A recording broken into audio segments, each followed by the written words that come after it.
வணக்கம்,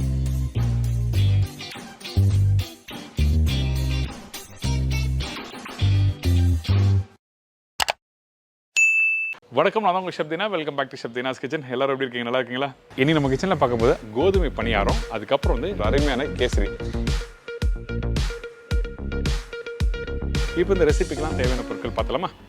கோதுமை மாவு 1 கப்பு, அரிசி மாவு 1/4 கப்பு, வாழைப்பழம் 5 நம்பர், கருப்பட்டி 3/4 கப்பு, குக்கிங் சோடா 1/4 டீஸ்பூன், ஏலக்காய் பவுடர் 1/2 டீஸ்பூன், சால்ட் சிறிதளவு, கடலெண்ணெய் ஃப்ரை பண்ணுறதுக்கு தேவையான அளவு. இதாங்க இந்த ரெசிபிக்கு தேவையான பொருட்கள். ஃபஸ்ட் நம்ம என்ன பண்ணுறோன்னா, நம்மக்கிட்ட இருக்க இந்த கருப்பட்டி கொஞ்சம் தண்ணி ஊற்றி கரைச்சி அதுக்கப்புறம் வடிகட்டி யூஸ் பண்ண போகிறோம். எதுக்காக இந்த மாதிரி பண்ணுற கேட்டினா, கண்டிப்பாக கருப்பட்டியில் மண் இருக்கும். ஸோ இந்த மாதிரி ப்ராப்ளம் வராமல் இருக்கிறதுக்கு 1/2 கிளாஸ் அளவுக்கு தண்ணி ஊற்றி இதை கொஞ்சம் கரைச்சிருங்க.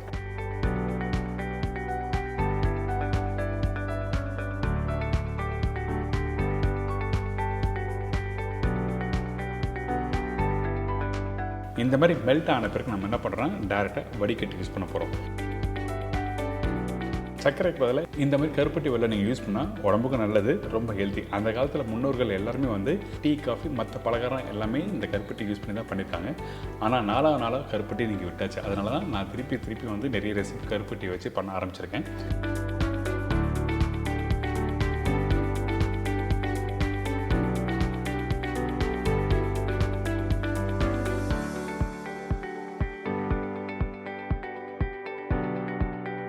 இப்போ வடிகட்டி எடுத்து வச்சாச்சு. அடுத்து நம்ம என்ன பண்ணுறோன்னா, கோதுமை மாவை இந்த பவுலில் போட்டிருக்கேன். அதுக்கப்புறம் அரிசி மாவு. அரிசி மாவு 1/4 கப்பு, கோதுமை 1 கப்பு சொல்லியிருக்கோம்ல. அரிசி மாவு கொஞ்சம் அதிகமாக போனால் என்ன பண்ணால் கொஞ்சம் அழுத்தம் கொடுக்கும், அதாவது டைட்டாகவும் இந்த பணியாரம். அதனால் 1/4 கப்பு அளவுக்கு கரெக்டாக போடுங்க. இதுக்கப்புறம் வாசனைக்காக ஏலக்காய் பவுடர், அதுக்கப்புறம் குக்கிங் சோடா. இந்த இடத்துல குக்கிங் சோடா எதுக்காக யூஸ் பண்ணேன்னா, நல்லா சாஃப்டாக கொடுக்கும், அதனால் குக்கிங் சோடா யூஸ் பண்ணுறேன். அதுக்கப்புறம் நம்ம ரெடி பண்ணி வச்சுருக்க கருப்பட்டி சிரப்பு, அந்த தண்ணி பார்த்திங்கன்னா அந்த தண்ணியை இந்த இடத்துல ஊற்றுறோம். ஊற்றின பிறகு கொஞ்சமாக உப்பு போட்டிருக்கேன். உப்பு எதுக்காகனா, அந்த இனிப்பு தன்மை தெரியறதுக்காக உப்பு கொஞ்சம் போட்டால் தான் தெரியும். இதுக்கப்புறம் வாழைப்பழம். இந்த பழம் நார்மலாக நம்ம என்ன பண்ணுவோம்னா, வீட்டில் நிறைய பேர் ரொம்ப பழுத்தாகவே தூக்கி போட்டுருவோம். அந்த டைமில் இந்த மாதிரி ஸ்நாக்ஸ் நீங்கள் வீட்டில் ட்ரை பண்ணி பார்க்கலாம். அது மட்டும் இல்லைங்க, இந்த பழம் யூஸ் பண்ணுறதுக்கு காரணம்னா கொஞ்சம் அந்த பிசுபிசுப்பு தன்மை கொடுக்கும், அதுக்கு பிறகு டேஸ்ட் நல்லா கொடுக்கும். அதனால் இந்த வாழைப்பழத்தை இந்த இடத்துல யூஸ் பண்ணுறோம். இதுக்கப்புறம் இந்த பழத்தை நல்லா மேஷ் பண்ணுங்க. முடிஞ்ச அளவுக்கு நல்லா மேஷ் பண்ணணும். அப்போ தான் அந்த மாவில் போட்டு மிக்ஸ் பண்ணும்போது கரெக்டாக ஈவனாக மிக்ஸ் ஆகும். இல்லைனா அங்கங்கே முழுசாக தெரியும். அதான் விஷயம், வேறு எதுவுமே இல்லை. இப்போ மேஷ் பண்ணி வச்சுருக்க அந்த பழத்தை அப்படியே அந்த கோதுமை மாவு பனவெல்லாம் போட்டு ரெடி பண்ணி வச்சுருக்கோம்ல, அதில் போட்டு நல்லா மிக்ஸ் பண்ண ஆரம்பிக்கிறோம். ஃபஸ்ட்டு நல்லா மிக்ஸ் பண்ண ஆரம்பிங்க. இந்த இடத்துல தண்ணி தேவைப்பட்டால் திருப்பி தண்ணி ஊற்றி மிக்ஸ் பண்ணிக்கலாம். சரிங்களா?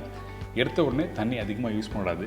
அது மட்டும் இல்லை, இந்த பேட்டரை நீங்கள் வீட்டில் ரெடி பண்ணும்போது ரொம்ப திக்காக இருந்தாலும் அந்த எண்ணெய் கடாயில் இந்த மாவு ஊற்றி குக் பண்ணும்போது கரெக்டான ஷேப்பில் கிடைக்காது. அதே டைமில் தண்ணி ஆனாலும் கண்டிப்பாக உங்களுக்கு ஷேப் கிடைக்காது.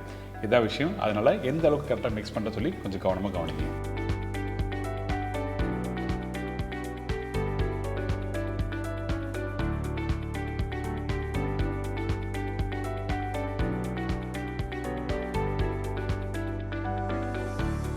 இப்போ அந்த பேட்டரி ரெடி ஆகிடுச்சு. இப்போ பாருங்கள், அந்த பேட்டரி எடுத்து கரண்டிலேருந்து அப்படியே ஊற்றினா அப்படியே இறங்கணும்.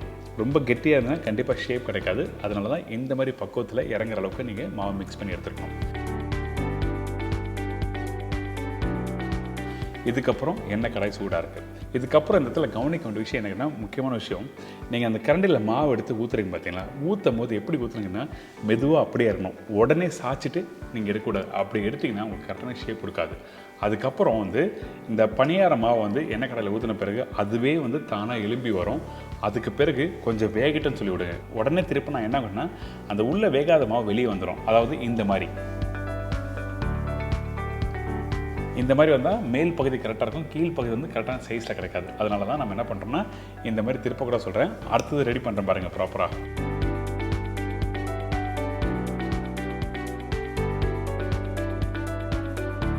இந்த பணியாரத்தை உடச்சி காமிக்கிறேன். எப்படி இருக்குது பார்த்தீங்களா? வெந்தா இந்த மாதிரி தான் இருக்கணும்.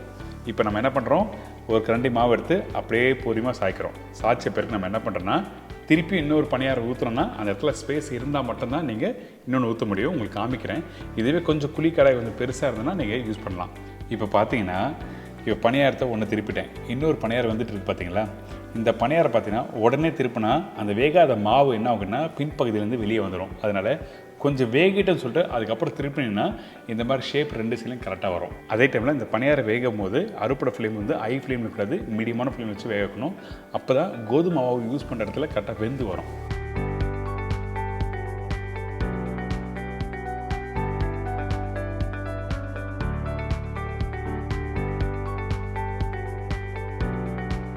பார்த்தீங்கன்னா சூப்பரான கோதுமை பணியாரம் ரெடி ஆகிடுச்சு. கைதை எடுத்து பார்த்தீங்கன்னா நல்லா சாஃப்டாக இருக்கும்.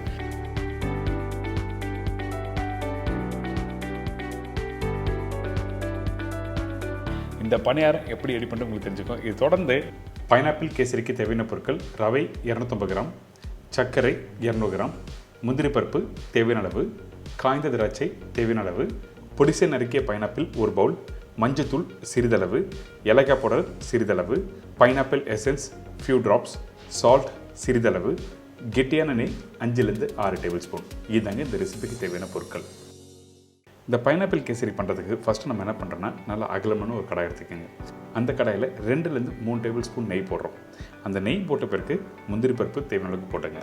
இந்த முந்திரி பருப்பு கொஞ்சம் லைட்டாக அந்த கோல்டன் ப்ரௌன் கலர் வர டைமில் நம்ம என்ன பண்ணுறோம், நம்மக்கிட்ட இருக்க இந்த காஞ்ச திராட்சை இதில் போட போகிறோம். அதனால் இந்த மாதிரி கலர் வந்த பிறகு இந்த காஞ்ச திராட்சையை போடுங்க.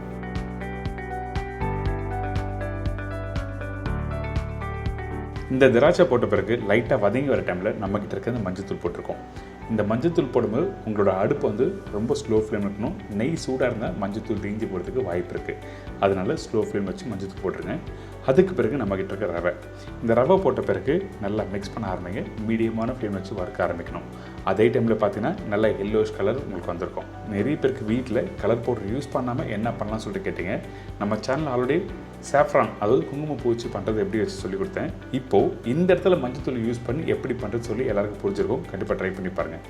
அதே டைமில் இந்த ரவையை வறுக்கிற பக்கம் ரொம்ப இம்பார்ட்டன்ட். ரவை கரெக்டாக வறுத்தா தான் அந்த ரவை கேசரி ஃபைனலாக நல்லா வரும் அந்த டெக்ஸ்சர். இதுக்கு பிறகு நம்ம என்ன பண்ணுறோம், இன்னொரு கடாயில் தண்ணி ஊற்றுறோம். தண்ணி ஊற்றுற பக்கம் என்ன கேட்டிங்கன்னா, எந்த கப்பில் மெஷர் பண்ணி எடுத்துருக்கணும் அதே கப்பில், அதாவது 1 கப் ரவைக்கு வந்து 2.25 கப் அளவுக்கு தண்ணி வச்சுருக்கேன். சில பேர் பார்த்திங்கன்னா 2.5 கப்பு தண்ணி வைப்பாங்க. அதாவது 1 கப்புக்கு 2.5 அப்படியும் போடலாம், ஒன்றும் தவறதில்லை. ஆனால் என்னோடய மெஷர்மெண்ட்டுக்கு 2.25 கப் அளவுக்கு தண்ணி போதும். இப்போ தண்ணி நல்லா கொதிச்சு வந்த பிறகு நம்மக்கிட்ட இருக்க இந்த ரவையை போட்டிருக்கோம். ரவை போடுற பக்கம் ஒரு 2 விதம் இருக்குது. அதாவது கொஞ்சமாக ரவை எதுனா மொத்தமாக போட்டு மிக்ஸ் பண்ணலாம். இதே குவான்டிட்டி அதிகமாக இருந்ததுன்னா ஒருத்தர் மிக்ஸ் பண்ணணும், ஒருத்தர் ரவை போடணும். அப்போ தான் உங்களுக்கு கெட்டி எல்லாமே கரெக்டாக வரும். இப்போ பாருங்கள், இந்த ரவை போட்ட பிறகு நல்லா மிக்ஸ் பண்ணுற பக்கம் எப்படி இருக்குன்னு கேட்டிங்கன்னா, உங்களோட அடுப்பு வந்து ஹை ஃப்ளேம் வச்சு நல்லா மிக்ஸ் பண்ணணும். மிக்ஸ் பண்ணி வர டைமில் இந்த மாதிரி கெட்டியாக வந்திருக்கும். அதுக்கு பிறகு வேணால் நீங்கள் கொஞ்சம் ஸ்லோ ஃப்ளேமில் வச்சுக்கலாம். சரிங்களா? இந்த மாதிரி பக்கம் வந்த பிறகு தான் ஸ்லோ ஃப்ளேம், அதாவது மீடியமான ஃப்ளேம் வச்சு குக் பண்ணணும்னு சொல்ல வரேன்.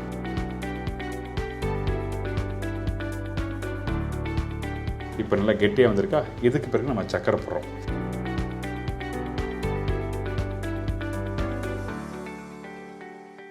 இந்த சக்கரை போட்ட பிறகு குக் பண்ணும்போது உங்களுக்கு கலர் மாற ஆரம்பிக்கும். அதாவது அந்த எல்லோ கலர் இன்னும் கொஞ்சம் லைட்டாக கொஞ்சம் டார்க்காக வந்த மாதிரி இருக்கும். நீங்கள் குக் பண்ணும்போது உங்களுக்கு வித்தியாசம் தெரியும். இந்த இடத்துல நம்ம என்ன பண்ணுறோம்னா, கொஞ்சம் அடுப்பை வந்து ஹை ஃப்ளேமில் வச்சுருங்க. அதாவது ஃபுல் ஃப்ளேமில் வச்சு குக் பண்ண ஆரம்பிக்கிறோம்.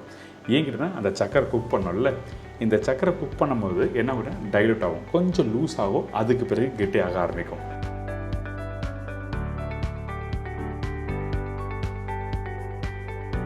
இப்போ பாருங்கள், நல்ல கலர் வந்திருக்கா. இந்த மாதிரி தான் டெக்ஸ்சர் வந்துருக்கும். இதுக்கு பிறகு நம்ம என்ன பண்ணுறோன்னா, பைனாப்பிள் எசன்ஸ் போட்டிருக்கோம். ஜஸ்ட் ட்ராப் போட்டிருக்கேன். உங்களுக்கு வேணும்னா யூஸ் பண்ணலாம், இல்லை வேண்டாம்னா விட்டலாம். அதுக்கு பிறகு நெய் எந்த அளவுக்கு போட்டிருக்கணும் அதில் 1/4 மடங்கு அளவுக்கு எண்ணெய் யூஸ் பண்ணியிருக்கேன். உங்களுக்கு நெய் அதிகமாக யூஸ் பண்ணுறதுக்கு விருப்பம் இல்லை, அந்த டைமில் எண்ணெய் யூஸ் பண்ணுச்சுன்னா அந்த டைமில் எண்ணெய் யூஸ் பண்ணலாம். ஒன்றும் தவறு எதுவுமே இல்லை. ஆனால் என்னோடய சஜஷன் நெய் போட்டு நல்லா குக் பண்ணால் உங்களுக்கு ஃப்ளேவரும் இருக்கும், அதே டைமில் சூப்பராக இருக்கும். இதுக்கு பிறகு கொஞ்சம் ஏலக்காய் பவுடர், கொஞ்சமாக உப்பு. இப்போ நம்ம என்ன பண்ணுறோன்னா, பார்க்குறதுக்கு அந்த நெய்யும் ஆயில் அதிகமாக இருக்க மாதிரி இருக்கா. இந்த இடத்துல உங்களோட அடுப்பு வந்து ஸ்லோ ஃப்ளேம் வச்சுருங்க. ஸ்லோ ஃப்ளேம் வச்சுட்டு நல்லா மிக்ஸ் பண்ணணும். மிக்ஸ் பண்ணும்போது அந்த ரவை வந்து அந்த நெய் அந்த ஆயில் எல்லாமே அப்சர்வ் பண்ண ஆரம்பிச்சிடும். இப்போ நல்லா மிக்ஸ் பண்ணி முடித்த பிறகு நம்மக்கிட்ட இருக்க இந்த பைனாப்பிள் நல்லா பொடிசாக கட் பண்ணி போடுங்க. அதே டைமில் பழமான பைனாப்பிள் போடணும். கொஞ்சம் காய் ஓட்டமாக யூஸ் பண்ணக்கூடாது.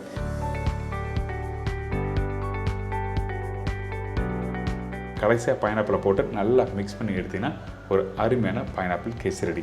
நான் இப்போயும் இன்னொரு பதிவு தரேன். இந்த பைனாப்பிள் கேசரி முடிச்ச பிறகு நிறைய பேருக்கு கெட்டியாகிடுது, நம்ம வீட்டில் சாஃப்டாகவே இருக்க மாட்டேது. அதுக்கு என்ன காரணம் கேட்டால், சர்க்கரை வந்து குக் பண்ணி முடித்த பிறகு சூடு ஆறுனா இறுக ஆரம்பிக்கும். அந்த டைமில் டபுள் பாயிலிங் மெத்தட் யூஸ் பண்ணலாம். அதாவது ஒரு பாத்திரத்தில் சுடு தண்ணி வச்ச பிறகு இன்னொரு பாத்திரம் உள்ளே வச்சு இந்த ரவை கேசரி வச்சிங்கன்னா அப்படியே சாஃப்டாக தான் இருக்கும், அந்த சர்க்கரையும் இருக்காது. இன்றைக்கி எப்படி பண்ணுறது எல்லாம் தெரிஞ்சுக்கும் இந்த பைனாப்பிள் கேசரி. கண்டிப்பாக ட்ரை பண்ணி பாருங்கள்.